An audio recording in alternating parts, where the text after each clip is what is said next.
Yo, so I'm really excited about what's going on right now, MMA. I want this fight to happen, and of course, talking about Izzy versus Jones. It's been kind of back and forth for a while now, where they've been talking smack on social media, and and then Izzy even said how I'll meet you in 2021. That's when it's gonna happen. But why not now? I think now is the perfect time. Everything's aligning. What do you think? Yes. Initially, I was like, no. And I'll tell you why. First of all, just make sure you hit that subscribe button if you're still listening. And thank you for your 10 seconds of attention.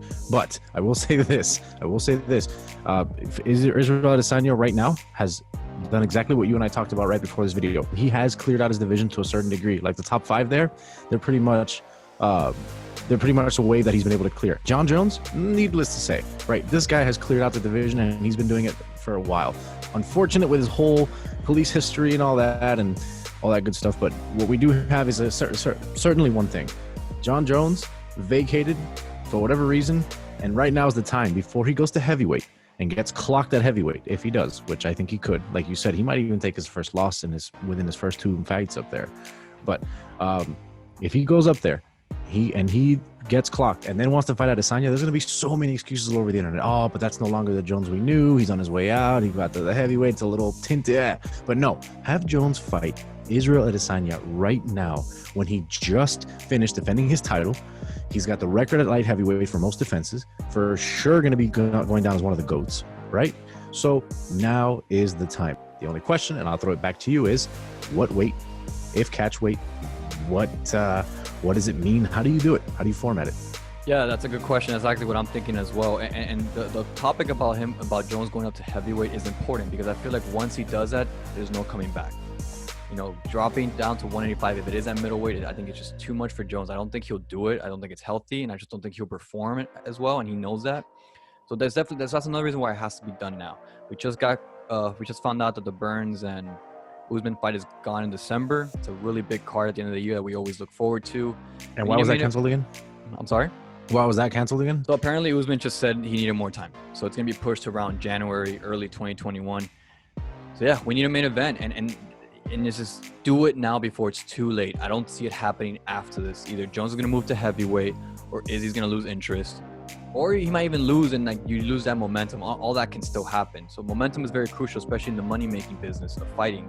These two guys are there, and everyone's going to tune in to watch this fight. Where are they going to do it? What division? That's really tough. Obviously, every fighter is going to want to. They're only going to think about themselves and what's their best interest. Can Izzy go up to light heavyweight? I definitely think he can. I don't think his performance will hinder as much as would have with Jones going down to middleweight. You can't have Jones go to middleweight. I think Izzy walks around easily, 200 plus just because of his height. Obviously he's lean naturally, so when he does get in shape, and he probably loses a lot of fat, and that's why he cuts to 185. I definitely think he can make the 205 if the money's right, because he's going to take a risk and walk around heavier than he's used to in a fight. But I think the money will convince him otherwise. And the legacy fight, which we know that's what he's famous for. If there's anything you gotta give props to Izzy, is that he's not afraid to call out guys. Doesn't even have to call out. He did it with Romero. Romero did not deserve that fight. Called him out. I want to fight this guy. He called out Paulo. All right, bro, you think you're big? Let's do it. He's calling out Cannonier. Like, hey, you beat Whitaker. You got me. You deserve it. You're a big dude. Let's go for it. So he's definitely not going to be afraid of the legacy impact this fight will have. You're right. I think it's very easy for Adesanya to make 205. I just don't know how well he can fight there. And that's a big difference. You don't fight the same at different weight classes. Some fighters can do it better because they're in between both perfectly. We don't know what limit Adesanya has in terms of performance. We know he can walk around easily around there and he can hit the 205 mark. We know that. But how will he perform there? Is that somewhere he should be put to fight? Those are the questions that we need to have kind of answered. And this leads to the final question. I think it's going to answer whether Izzy can go up or not. Is who wins that fight? Yeah, I was going to ask you that. Who wins that fight? Yeah, if we're gonna go off, let's talk about like actual facts here and what we've seen from both fighters. I think Izzy takes it, and I'm gonna go off solely on just their last fights. And I'm not just talking about last 2 fights each. No, last like 5 fights for each fighter. Izzy has dominated. I mean, the only person I really gave him trouble was Gastelum, but he's taken out everyone else in such a manner that is just remarkable in terms of martial arts. While Jones, yes, he's won. He really still brings his like Jones aspect to his fighting, but has he really been dominant? Has he really been through champions fatigue though? You know what I mean? Like, let's look at John Jones's first 5 title defenses, and let's look at how dominant John Jones was early on in his career, and let's look at a John Jones that has to have been doing this double the time of Izzy, and let's see what those fights look like, and let's see what Izzy looks like if he stays champion as long as Jones in his last 3 fights leading up to his final one as a champion. You know, don't you think a lot of that has also to do with champions fatigue? I don't think so. I think if we were dealing with a fighter who's maybe like peaking into his late 30s, early 40s, sure. But Jones is still a prime athlete in every aspect. I agree, but I also disagree with the age factor being a thing, because you can be old in MMA at 32 if you don't take care of yourself right. Like, look at Jose Aldo, right? At 30, he looked old. like right. He beating up his body for so long. So I think there's a longevity issue that comes into play when you're talking about not only just fighting, but fighting at the highest level. And within the highest level, you're champion, which means you fight the highest level among the highest level people. Okay, that's fair, but even in those defenses, has he really been, I mean, aside from his last couple of fights, has he really been damaged or hurt as much? Or does he go in there and do his thing and end it quick? I mean, Jones hasn't really taken vast amount of damage. He hasn't been in wars so often that you would say, oh yeah, I can see how he's been, you know. That's 100%. I'm afraid of that fight, and I'll tell you why. I think Adesanya is too much of a counter striker, and so is Jones. Yeah, I thought about that. Yeah, stylistically, it's awkward.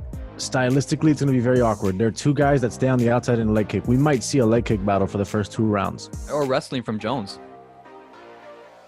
I would definitely love to see that, because I think Jones' wrestling is... Yeah, I think Jones will definitely... Not only does he need it to show haters and overall fans that, hey, I can do this too. But yeah, I think it's his way in. I think it's but how many fighters have said that against Izzy? Oh yeah, I'm gonna close the distance. I'm gonna take him to the cage. He won't get his distance. Okay, no one's been able to do it. Like, I mean, if anyone can, it's Jones for sure. But still, no one's done it. I could definitely see him catching Adesanya off with his strength and expertise in wrestling. Yeah. So that would be very interesting to see. You know, does Jones, come in with those long ass arms and like jab, change levels on Izzy? Does Izzy react well enough to? I mean, that's gonna be very exciting to watch. And if it does go to the ground, man, John Bones Jones on top with elbows and Izzy on bottom. Oof. All right, guys. So the question we'll leave it to you, and we'll leave it to the comments. Who should fight first? John Jones against one of your top 3 heavyweight guys, or does it have to be Israel Adesanya right now? Especially when Adesanya said some stuff about John Jones's mom. You know that he's gonna go in there try hard now because he's all emotional and stuff. Or should Izzy continue to prove his reign as champion of the middleweight while John Jones gives a crack at heavyweight? What do you think taints the UFC more? What fights do you guys want to see? Or does this just straight up need to happen now in this main event of this year? Let us know. As you know, as rule as it gets, Danny Miami. Thank you guys for once again joining our channel. Make sure that if you haven't, you hit subscribe, you leave a comment so that we can engage with you and talk some smack. See you guys later.